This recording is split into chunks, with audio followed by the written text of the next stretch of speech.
So I'm back with a few more ideas about the LD topic, and as I promised, I have a couple of thoughts that I think you ought to look into that might help you with your approach on the negative, because I've been talking an awful lot about the affirmative and how to preempt balance negatives. An interesting book that I think you ought to pick up and read, it's a little bit old, but a lot of people have updated it, and so if you read it, you probably will find your way to other studies that continue to support this idea. The book is called Bowling Alone, and it's by an author named Robert Putnam. And the argument that he makes is that social capital in the United States is declining. Now, social capital is the number or the degree or quality of intimate relationships that we have. How many friends do we have, in other words? How isolated are we, or how plugged in, how engaged into our community are we? And he makes the argument that our civic engagement is dropping to really troubling levels. And what I think you can do is, I think you could say that value questions have to be answered in their context. Not necessarily that you believe in situational ethics, but that your values are different, say, in wartime or when you're trying to escape a burning building than they are on a beautiful summer day when you're having a picnic in the park. So maybe you could say that the balance between cooperation and competition has to be set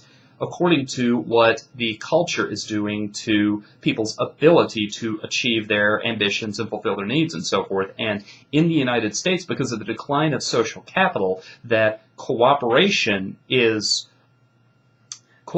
out more potential for helping people to achieve their life's goals, just because social capital has fallen so far that the very last thing that we need are rivalries with one another. The very last thing we need is any kind of relationship that pushes us away from other people. And a philosopher that I think you could get some good ideas from, and mostly his philosophy comes out of his works of fiction, Albert Camus, who wrote a couple of books, The Plague and The Stranger, and they give his blessing to the idea of solidarity, that connections between people uniting, people facing the burdens that they share and the fears that they have together. I think that you could characterize what Camus has to say as fitting very well with the current situation in the United States of declining social capital, and that the idea of solidarity could help you out a lot in defending cooperation over capitalism. So those are a couple of things that I think you might look into. There's something that I heard on the news this morning that also intrigued me and got me to thinking, and that is that the Tour de France, which is currently shaping up to get started,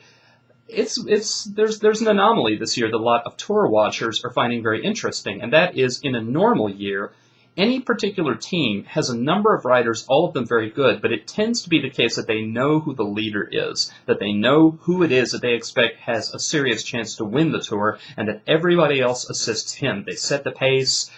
they do various things with getting water and so forth to help the leader get through and win the Tour de France. But the team that Lance Armstrong is on, Astana, it actually has at least one other rider, Alberto Contador, who's won it before and is considered a serious threat to win it again, and at the moment I believe is actually ahead of Lance, and two other riders who are in the top 10. And a news report that I heard this morning said that there are reports that there's starting to be some rivalry between the riders, that instead of getting together and strategizing, what they're doing is they are working out who is the leader of the team and who is the one that they all should support in the attempt to win by seeing who wins each day. And that could be really interesting. I think you ought to watch this because I think it could be a very vivid example. And Lance Armstrong has a lot of name recognition, and most Americans think fairly highly of him, even though what he's done with his marriage was not too admirable. But the interesting thing is, I don't know whether this is going to support the affirmative or the negative at this point, so you might just pick up the sports page every once in a while and see what you can find out from interviews and so forth, because that could be something. I think probably there should be a fair number of sports examples this year. The trick, of course, is going to be that too many sports, even though they're all competitive in nature, that most sports involve a whole lot of cooperation between team members, between teams and coaches, and so forth, and so a lot of times it's not going to be very cut and dried, and you're going to have to exercise a little ingenuity in swaying the balance your way. But that's what makes it a good debate topic, good ground for both sides. The one last thing, and this is a completely random thought, and I've started to include it in 3 or 4 different videos, but today I'm going to do it just so I can cross it off my list. Every men's ministry organization that I've ever been a part of has had 2 Bible verses that they really like to cite, and I'm tickled by the fact that one of them is sort of affirmative tilted and the other one is sort of negative tilted. There's Proverbs 27:17, as iron sharpens iron, so when one man sharpens another, which very plainly is